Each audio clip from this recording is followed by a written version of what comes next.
thank you for joining to our next Empowering Your Health Community Health Seminar.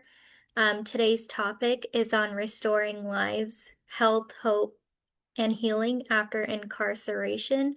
My name is Summer Faruqi. I am ADAPT's Public Relations Specialist, and I will be introducing our panel today. Emma? Good evening, everyone. I'm Emma Dugan. I am the supervisor for the Forensic Mental Health Services here at ADAPT. And I'm going to hand it over to Rachel. Hi, my name is Rachael Fowler. I am the supervisor over mobile crisis. Awesome. Well, thank you both for being here today, and let's get started.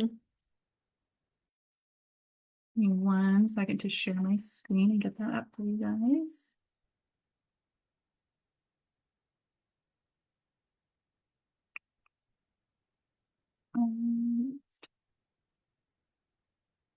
Okay.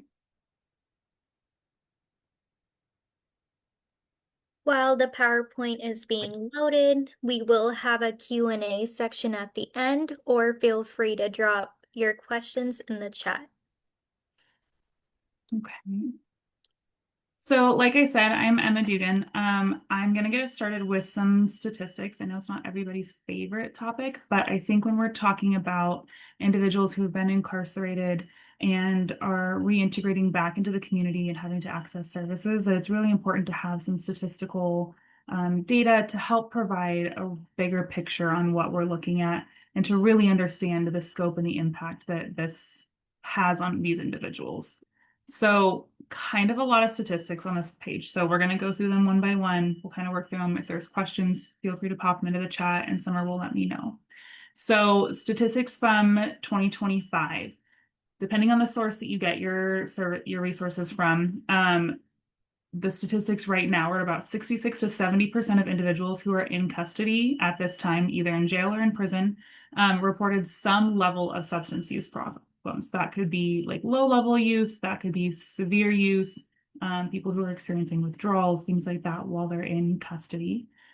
62 to 79% of individuals in custody reported needing some sort of level of mental health treatment. That might be low-level treatment, moderate, severe, or needing inpatient treatment, like the highest level possible. When we're talking about that, we're talking about the highest level of care needed. That's about 11% of those individuals who are incarcerated. So of that 62 to 79%, about 11% of them are classified as needing the highest treatment needed. And about 20% are classified as being severely mentally ill, what we refer to as SMI diagnoses. So things like schizophrenia, PTSD, major depressive disorder, bipolar, those are considered SMI diagnoses. Of those individuals, about 67% of them have a co-occurring diagnosis. So what that means is that they have both a substance use and a mental health diagnosis at the same time. Those diagnoses are happening at the same time. And only about 9% of the inmates who are diagnosed with those substance use disorders are going to receive any sort of treatment while they're in custody, whether that, again, that's in jail or while they're in prison. Just some additional data for you guys. The median length of stay for these individuals in custody is about 69 months. So it's a little over 5 years of time that they're spending incarcerated. Recidivism rates, so what that means is how frequently people are recommitting crimes after being sentenced, after getting out of jail and prison. For new incarcerations, it's about 12.5%. Commit a new felony. About 40.5% are convicted of either a new misdemeanor or a new felony, and about 50% of them are arrested for any sort of new crime. They may not get convicted, but they are being arrested. So about half the people who are coming out of prison are then reoffending at about 50% of the time. For individuals who are on parole, or what we call post-prison supervision, it takes about an average of 20 months for those people to recidivate and about 18 months for people on probation. The difference being people coming out of prison are the ones who end up on parole. People coming out of jail end up on probation. So that's kind of where those differences lay. Like I said, it's a lot of numbers on this slide, but you can really see just how significant the needs for mental health and substance use treatment are for people who are in custody. I mean, we're talking almost 80% of individuals having some level of mental health concerns while they're in custody. That's the majority of the population, right? That's 8 out of 10 people in prison or in custody needing some sort of mental health treatment. We're talking about 66 to 70% of individuals with substance use problems. That's 7 out of 10 people currently in custody having some sort of substance use history, some sort of substance use issues, and only 9%, less than 1 out of 10 are getting actual treatment for that. There is a significant need for that treatment for people in custody. Looking at specific programs, getting a little bit more narrowed down here. This previous data that we were looking at here, this is for the state of Oregon. We're looking now more just at Douglas County, more just at like very specific programs. One of the programs that we have is called Impacts. And in areas in Oregon who have Impacts services, the 1-year recidivism rate for new convictions saw about a 1.7% drop from a baseline of about 25%. So those numbers we were talking about earlier with how high the recidivism rates are for some people, areas that have Impacts programs see a reduction in recidivism rates. Individuals who are mandated to treatment or supervised under some sort of treatment, such as PSRB, the Psychiatric Security Review Board, mental health court, drug court, DV court, other behavioral health programs, they have much lower recidivism rates compared to just the broader parole and probation population that we see. And then individuals who successfully complete those treatment courts, drug court, mental health court, DV court, have an average of a 25% recidivism rate as compared to a 50% recidivism rate for individuals who don't have those treatments and that supervision when they get out into the community. So as you can see, there's a lot, right? There's a lot going on with these individuals.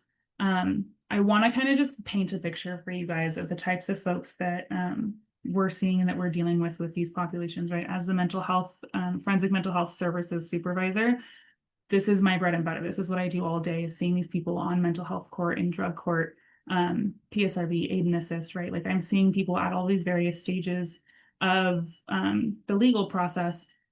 And this story, while this isn't a real person, this isn't real data. This is a very real story that a lot of people in these treatment programs are experiencing. So I'm going to go over this with you guys just to kind of paint that picture of what they're dealing with. Malik began using substances to quiet his anxiety and his grief after losing his mother and his job. What started as a way to cope soon became dependency. One night, in desperation, he broke into a store looking for money and was arrested. Prison didn't offer him the mental health support that he needed. He learned to survive, but his underlying struggles with trauma and addiction remained. After 7 years, he was released with little more than a change of clothes and a list of appointments. Re-entering society was overwhelming. Technology, his neighborhood, even his sense of belonging had changed. Malik stayed sober for a few months, but the stress and the isolation led to a relapse. When he told his probation officer the truth, instead of punishment, he was connected with a treatment program. Now, Malik attends group therapy, he works part-time, and he continues to rebuild his life. His story reminds us that recovery and reintegration take time, support, and understanding. Freedom doesn't begin at release. It begins with the supports of somebody's community. So with all of that in mind, I want to hand it over to Rachel, and she's going to kind of go over the different gaps that we see in treatment, both within the prison and when people are reintegrating back into society. Rachel? Thank you. So we have like a pre-incarceration. So this is what happens or occurs before they are arrested and taken into jail. This isn't just when I say pre-incarceration, I don't just mean for their first offense. I mean every single time that they're reintegrated into society before they commit another crime or anything like that. So crisis responses often default to law enforcement or emergency services rather than behavioral health-centered crisis intervention. And because of that, that leads to a delay in treatment and lack of specialized forensic services. So before mobile crisis teams became more established, people in crisis might have had to wait for first responder engagement via police or to use emergency rooms, which may not be ideal for psychiatric distress. So a lot of times too, it would be something that I've learned a lot in this job. When we use the word crisis, it is subjective. So what is a crisis to me is not a crisis to someone else. And so a lot of the times, kind of going back to what Emma was saying with the story, a lot of what we're trying to do is divert individuals from being arrested. We know that when they are committing a crime, depending on the relationship you have with law enforcement, or even if you have history with that specific client or individual, what is going on in that moment that is leading them to make this decision? Did they go into a grocery store and steal food? Okay, well, is that because they need food? So how can we as a crisis team put that intervention in place to then prevent them from committing a crime? And so pre-incarceration, limited treatment options while in custody lead to increased recidivism and delays in necessary treatment.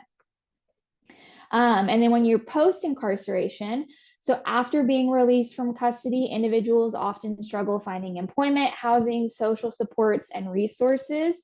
And individuals face stigma both in personal and professional lives and struggle to identify a purpose and sense of connection.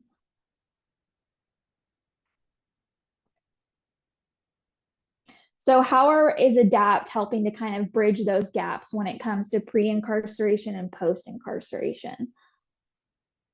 So impact stands for improving people's access to community-based treatment, supports, and services. And so through this initiative, ADAPT leads the mobile crisis team, which cooperates with Roseburg Police Department as well as Douglas County Sheriffs to respond to behavioral mental health crises in the community, offering non-law enforcement crisis intervention. So how this works is I wish I could take credit for this. I cannot, but Mobile Crisis and ADAPT in general have built an amazing relationship with law enforcement communities all over Oregon, but really in Douglas County, to the point where if law enforcement is out on a scene and they realize that it's a mental health issue, instead of just arresting the individual and putting them in jail, they will contact dispatch and request us to come out, and we will assess the individual, seeing if there's any treatments that we need to kind of get started in, as well as it's not just mental health, it's mental health as well as substance abuse. It's connecting them to other programs within ADAPT as well. It's not just a kind of one and done thing. We do follow-ups to all of the other programs within ADAPT in order to kind of have a continuity of care. And so our impacts outreach navigators can contact individuals on their cohort while in custody to connect them to necessary services upon discharge. So there have been plenty of times where Mobile Crisis, as well as Emma's team, have been dispatched out to the detention center to pick up an individual and take them directly to start getting services set up. And so it's bridging that gap of them going into the community and not knowing what resources to choose, what resources to pick. We're coming to them, we're meeting them where they're at, and where they're at is coming out of a place where they are kind of trying to reintegrate into community and don't really understand what's out there. Emma? Thanks, Rachel. Yeah, I just want to say, like, we ADAPT as a whole has done a really great job in building relationships with our community partners, with parole and probation, with the jail, with juvenile detention, with the courthouse, so that when these cases are coming up and other people in our community and in this system are noticing a need for these clients, they are communicating really, really well, letting us know what supports they're needing. We have a fantastic discharge planner in the jail. She communicates well with us for when there's helps or concerns with things to get people connected to the services they need. So one of those things that we offer is the forensic mental health services, the things that I supervise. And my programs specialize in specifically handling the individuals who are dealing with some sort of adjudication process, right? They've been charged with a crime and now they're somewhere in the criminal justice system. Rachel's team does a fantastic job with people when they're out of custody and when they're out in the community, not picking up charges with law enforcement, right? Diverting into mobile crisis services so that they can help resolve the crisis that the individual's in, and hopefully they don't end up with any charges. And then when people get out and they don't know how to connect to those services, the Impacts program and Rachel's team does a great job connecting those people. My part of it is while they're currently in custody, they're currently still facing those charges. We have 5 different programs that support them at different stages throughout that process. Our jail diversion program is meant for to do just that, to divert people away from jail who have a serious mental illness, but their behavior leads to them to consistently commit low-level crimes. These are the people that you see getting like low-level criminal trespass charges, disorderly conducts, discarding refuse within 100 feet of a waterway, reckless burning, those types of things, right? When you think of people who are unhoused and they're living in camps, they don't necessarily have the safest way of having a fire when it's cold outside. They don't necessarily have the same ease of access to waste removal that the rest of us do. So those are the types of low-level charges we typically see those individuals getting. And jail diversion is there to help divert those individuals who really need mental health treatment or substance use treatment out of the criminal justice system, out of the jail, and into the treatment that they need. We also offer post-adjudication sentencing options. So that means like after they've completed the court process, the criminal justice process, and they get sentenced, they could get sentenced into something like mental health court, drug court, PSRB, the Psychiatric Security Review Board. And it ensures that those people who did commit crimes because of their mental illness continue to receive the mental health support that they need and this level of supervision that they need after they've completed their sentencing. We also offer the Aid and Assist program, which is for individuals who don't fall in either one of those, right? We weren't able to divert them before they got charges. We're not able to help them yet in a sentencing program.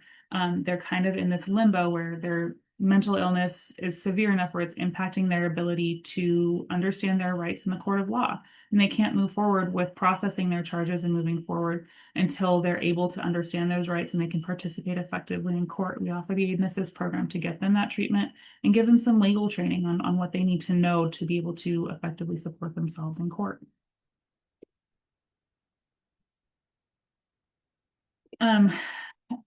Outside of the forensic mental health stuff, ADAPT also offers just a wide variety of mental health services. We have walk-in crisis services that are a part of the crisis team, just like the mobile crisis team. And anyone can just walk in off the street and say, I'm in crisis and I need to talk to somebody. There's a therapist, there's a case manager, there's a peer support, whatever your crisis might be, there's people there to help you with it.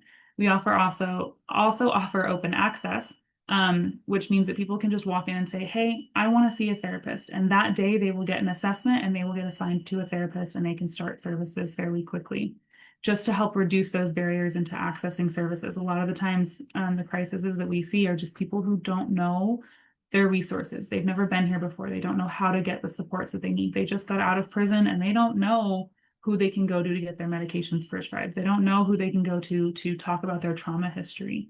And this is to help reduce those types of barriers.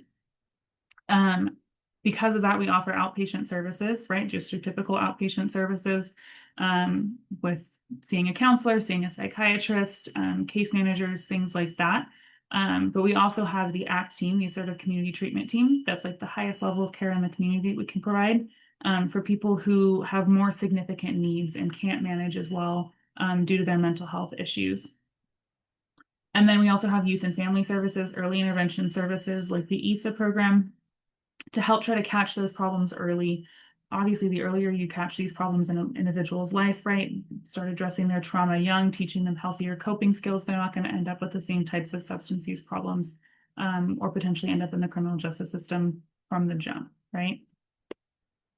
ADAPT also offers a variety of substance use treatment programs. They have outpatient programs, which is just your typical outpatient, when I say typical, outpatient treatment where you come in, you get group counseling, individual counseling, case management, peer support, all those types of like wraparound services. They also have more intensive services. We also have the Crossroads program, which is an inpatient program.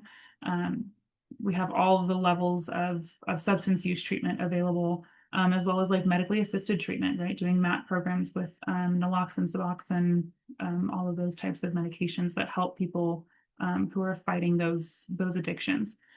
As far as the in-custody stuff or the court-related programs, we have the RSAT and the drug court programs. RSAT is a treatment program. It's residential substance abuse treatment that is offered inside the jail. We have providers in the jail every day providing groups and treatment and services to the individual sentenced to RSAT. And then when they get done with that intensive program in the jail, they come out and they move into our drug court program where they continue to get those supports that they need, but they're out in the community. And we've seen a huge drop in recidivism with people who are able to go through both of those programs. Rachel? So how does the community help, right? I think that's the biggest thing is we've realized that wraparound services includes every single person in the community. And so recognizing the crisis, understanding when someone is overwhelmed, if they're feeling hopeless, if they're unable to cope with the day-to-day things, this can involve a multitude of things. It can involve mental health, it can involve past trauma, current trauma, or substance abuse, or it can be a co-occurring disease or diagnosis as well. So it could be a combination of those three or every single one of them. And so some signs to watch out for: withdrawal from community, withdrawal from close family members, from day-to-day contact. If you see someone withdrawing from, if you see them every single day and they just start not really contacting you, not really engaging in conversation and just prefer to be by themselves, if they're more agitated, if they're confused, or if you just, I always say trust your gut when it comes to interacting with people who might be in a crisis, because I think every single person holds that level of empathy in themselves to understand what they're seeing. If you have someone who's talking of suicide, talking about suicide or self-harm, that's something that needs to be taken seriously. I think when it comes to those things, they're not, depending on other information, background information, depending on, diagnoses that the person might have, it might be a one-off, or it might be something that is needing to continuously be looked at. Physical distress, right? A lot of the times when it comes to how people recognize crisis, they have external kind of ways to show it as well as internal. And so external might be they're pacing, they're shaking, they might look different, they might not be dressed the same way, or they might not be looking like they're taking care of themselves. And so when communicating with them, it's always so important to meet them where they're at. And so validating their feelings, always using I statements of like, I hear that you're scared. I hear that you're saying that you want to hurt yourself. Never saying like, don't dismiss what they're feeling, because to them, it is very serious. And to them, it is what they're feeling. The same way we would be very upset if someone were to come to me and say, you have no right to feel that way. Well, that's not necessarily fair, because it's my feelings and everyone should be respected for those types of feelings. When interacting with people like in this type of like situation, offering choices, not ultimatums. And I think that's the really great thing that I've realized working in this position, is that it's a choice, right? It's not saying don't do this or you're going to go to jail. It's, here is an option that I'm presenting to you. You don't have to use it, but if you do use it, you can make sure to get X, Y, Z. Maintaining compassion and healthy boundaries. It's very important to take care of yourself when you're interacting with these types of individuals, and ensuring that, in a social work job or mental health field, secondary trauma is one of the biggest things that we work with on a day-to-day basis. And then knowing how to respond. So staying calm, actively listening to them, ensuring your safety as well as theirs, and then connecting to support. And so we have crisis lines, the mental health services, as well as peer community programs. And so a great way to kind of use the resources is the 988, and then as well as the 1-800 number as well. And so then specifically for mobile crisis, contacting non-emergency dispatch and requesting some type of communication with ADAPT with mobile crisis. If it's not that you're needing mobile crisis, if you're needing some other avenue, we usually can direct you in the best way to kind of go about that as well.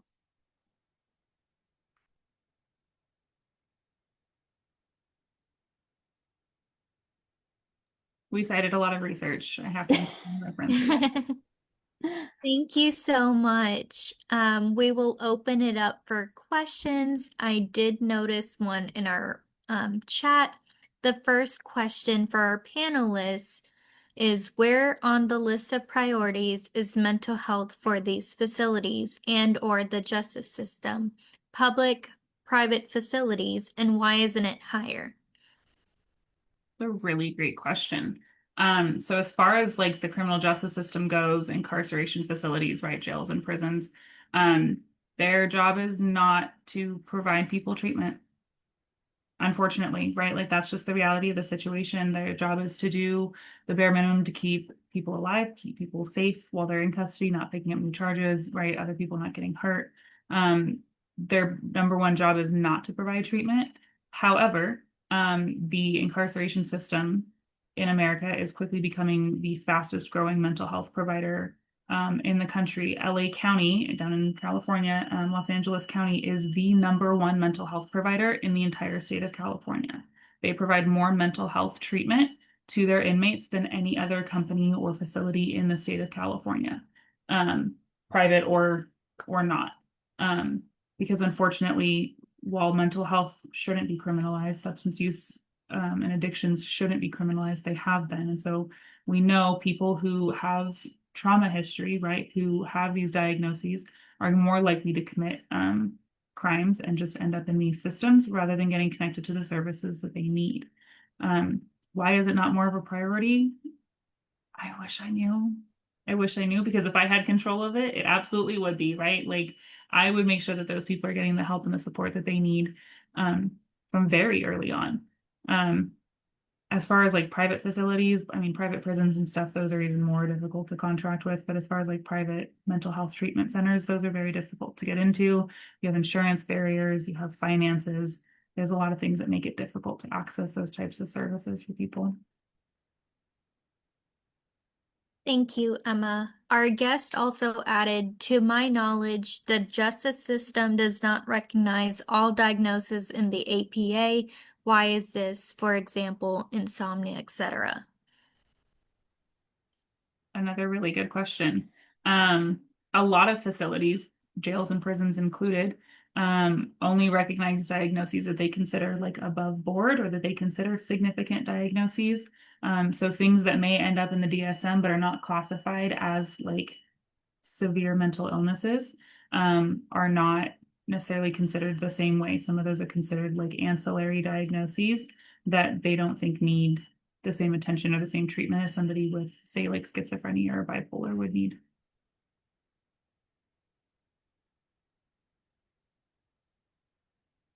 Thank you.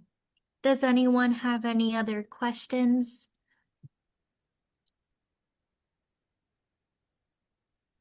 Oh, I got one popped into the Q&A.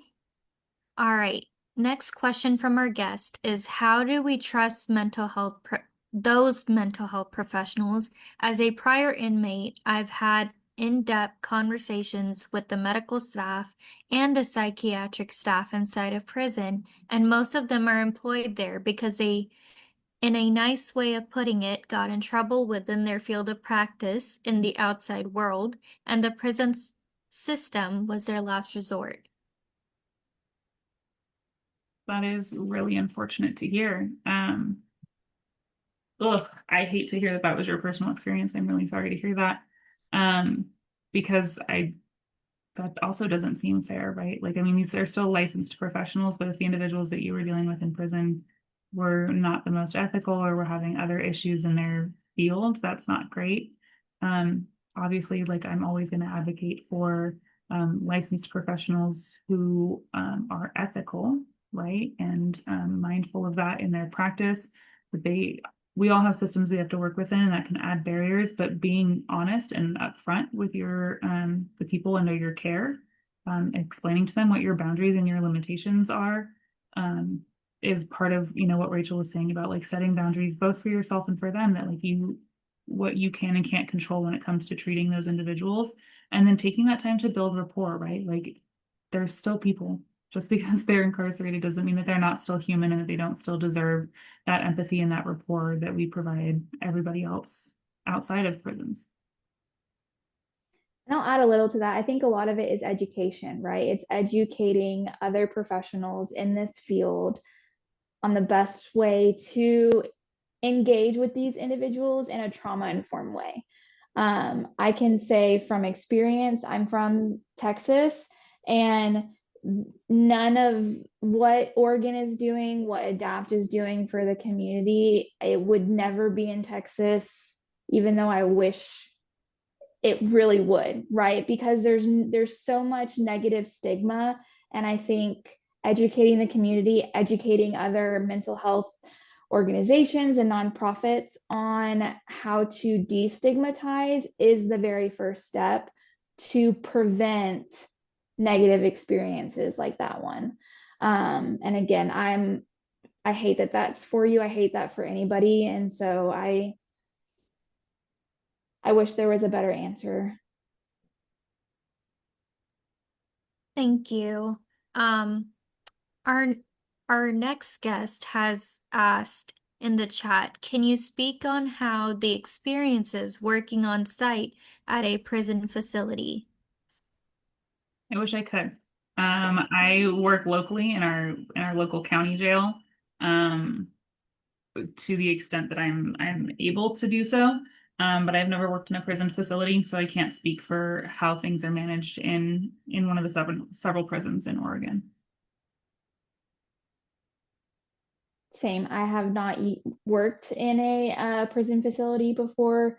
However, that's not to say that, I mean, even in the last couple weeks, we have been, asked to come out to assess juveniles and other inmates. And so it's just, I think, establishing relationships with watch commanders and things like that within the prison system, to where you have that open dialogue of here's what we can do, here's what we can't do. And I would love to see those types of services and interventions more embedded into the prison system across the United States, not just in Oregon. Thank you. We got another question from our guest. What does a visit to the local jail look like for you? What limitations do you and what freedoms do you have? Good question. So my services offered in the jail are fairly limited. I'm there if Watch Command contacts me and says, hey, we've got this individual that is not doing well. Can you please come meet with them? Let them know, let us know what we can do, what we can help. They can request that of me, or they can request that of Mobile Crisis. And like Rachel said, we have a good rapport with Watch Command, and they ask for support in that sense when they need to. Otherwise, I'm in there as my duties require to meet with individuals for consultations on the various forensic programs that we offer. A typical visit for me is I go and check in. They put my information into the system. If somebody's able to come to the visitation center, then I meet with them there. If they're not, then I'm escorted by a deputy to go visit somebody at their cell. I meet with them, and then I'm escorted back out. It's a fairly limited involvement within the jail.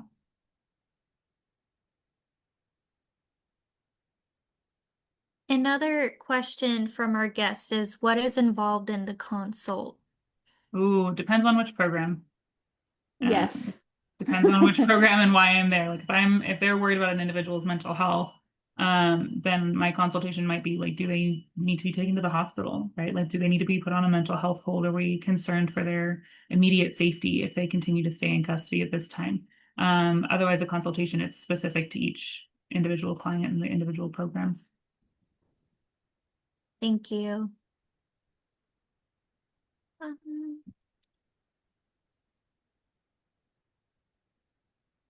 All right. There is another question in our that I've received. What pathways are y'all aware of for someone interested in working with incarcerated patients specifically for mental health, education, employment types, etc.? Great question. Oregon, like Rachel said earlier, has a surprising amount of like behavioral health positions within a lot of our correctional facilities. Most of those are QMHA and QMHP level cases, like jobs. So they're you need a bachelor's degree or a master's degree to work within those systems. As far as like how to get those jobs, Indeed. The state is pretty good about putting out those recs when they need them and interviewing people for those. Yeah. I would say for education, I think if you're looking to specifically work with incarcerated individuals, focusing your degrees on criminal justice, as well as, and I can't hype this up enough, and Emma knows this, forensic psychology. That is what both of our masters are in. So we do have a passion for that. If you're wanting to really kind of combine the criminal aspect as well as the mental health, forensic psychology is a great avenue. And I personally think there are not enough forensic psychologists in the world. So I agree. I went back to school and got my second master's in forensic psychology because I love the work that I do here so much. And I mean, obviously, like psychology fields when you're in undergrad, right? Like Rachel said, criminal justice, even as a minor, can be really helpful, help you understand just how the system works, what all those different things mean. And then as you go on to your master's program, I mean, you can do a social work program, but also forensic psychology can really help if those are the people you're trying to focus on. Thank you. Another guest has asked a question. Are you able to advocate for their needs? Say you do a consult and they definitely have some mental health concerns and are not currently on medication. Can you advocate to get them an assessment while they're incarcerated and help get them on medication while in the jail? Good question. And I'm going to take that in a couple of different parts because there's different things being asked. So can I advocate for a patient, for an individual who's in custody? Yes. Within reason, I can advocate for them. I can't go to their attorney and I can't go to like the DA's office and say like, hey, you should release this person because they're mentally ill. Like I can't advocate on that end of it. But if I'm worried about their safety and their ability to stay safe in jail or when they're shortly released, yes, I will absolutely advocate for their needs. If I go and I meet with somebody for a consultation, I'm not meeting with them because they're well and they're stable, right? So I'm always going to have concerns for the individuals I see. Depending on what I'm seeing them for and why I'm doing the consultation will kind of guide me in which direction if I'm able to advocate for them or what I can do. I have requirements by the court and by the state as far as like my involvement on things go. So I can't, just because I go and see them for a consultation, I can't then try to get them immediately into some sort of service as much as I would like to do so. Unfortunately, right now, the way that things are set up is that when an individual is taken into custody, they no longer have access to their health insurance. So getting them access to services while they're in jail, like a mental health assessment, like medications, can be difficult. I can advocate for people. I can call jail medical. I can call the discharge planner and I can say, hey, I know this person. I have a history with this person. Can we get a release of information so that I can share with you like their previous medications that I knew that they were prescribed and they were doing well on? See if we can't get them back on some meds. I'm absolutely happy to advocate for an individual in that way if I can do so in the context of my job. Thank you. And thank you for the question. We have received another one. What are some of the ways community members can help those coming out of incarceration reacclimate to society? Big question. yeah, that's a big question. A really big question. Rachel mentioned it earlier, and I don't think I did enough to kind of go over this, but like there is so much stigma that these individuals face when they come back into the community, right? And kind of like I kind of briefly mentioned in that vignette, when you come back, right, like all of a sudden you don't have a job, right? Like nobody's coming out of prison fully employed. You might not know how to get a job depending on how long you've been in prison. You have no housing. If you don't have family supports, you might not have friends to support you. You might be coming back to an area that is totally different, right? Your neighborhood might have been redeveloped. Things might be entirely different. I had a client one time get out of prison, came to see me, and he was so lost and so scared and confused because when he went into prison, they were still using pagers. He had no idea what a smartphone was. He had no idea how to utilize that kind of technology. And everything's online now, right? Your banking is online. Your applications for a rental is done online. Your insurance forms are online. Everything's online, and he had no idea how to navigate any of that on a phone. So my advice, people, like I said, there's a lot of stigma, right? Of like people have all this fear about somebody coming out of prison that like, what did they do? What are like, worrying about their crimes and if they're dangerous, if they're going to hurt you, rather than seeing them as like a person who is very lost and scared and confused and might not have any supports, and being that person that helps advocate for them and teach them, take things slow, be empathetic, be supportive, help connect them to the resources they might not know exist out there. Thank you. We have another question. How much demand is there for licensed mental health professionals for our prisons in comparison to how much is allocated to hiring them? Well, based on the statistics, I would say that mental health professionals in the prison are in high demand, right? If 70% of the population has some sort of mental health issue, you really need people in there. You need counselors. You need people who can be in there to support them. How the state is allocating their funds to do that, and if they're prioritizing it, I can't speak to. I do know that the state does hire people and has mental health professionals in each of their prisons. But how much of a priority is that? I don't know what the state prioritizes in that sense. I think it's also important to understand too, when it comes to prison systems, right, there isn't like a ratio. You could have one licensed counselor for a prison full of 100+ inmates, and every single one of them need mental health counseling. Well, it's physically impossible, right, for one counselor to do that. And so I think that's another thing as well, is understanding that when it comes to like caseloads, like that can lead to burnout. It needs to be a symbiotic relationship between the prison system and the counselor, and multiple counselors need to be on staff as well, because you're going to have different situations where if you're working in a juvenile detention center, so you need someone who's focusing more on mental health for children and for youth versus an all-male prison, or an all-female prison, maximum security versus minimum security.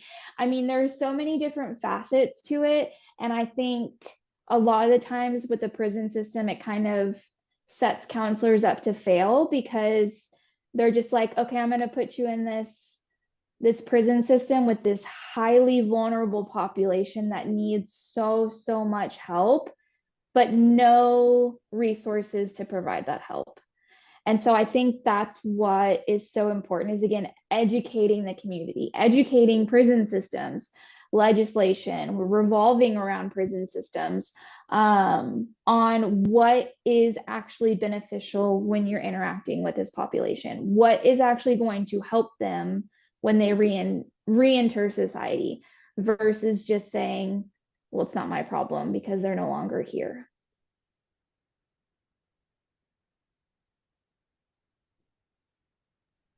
Thank you. Any final questions for our panelists tonight? We have another question. What levels of accountability or standards are they held up to in regards to the quality of care that they provide? I would imagine that the professionals within the jail are held to the same standards that the rest of us are, as far as like their ethics boards go, their licensing goes, that they have to be a qualified mental health professional. And so they have to actually meet those standards and that criteria. If they're licensed, right? Like if they're an LCSW, I'm an LBA, we have our own ethics and our own boards that we have to report to as far as our ethics and standards go. I would hope that the prisons are on board with what is required by the state. I don't know that they go above and beyond that, right? Like individual providers, facilities can have their own standards and ethics. But I would hope that the individuals providing the treatment are following their ethics and their standards and keeping themselves accountable in that sense, right? I don't want to, if I was to provide services in a prison, I don't want to lose my license. So I'm going to be following the ethics and guidelines that my board has set for me.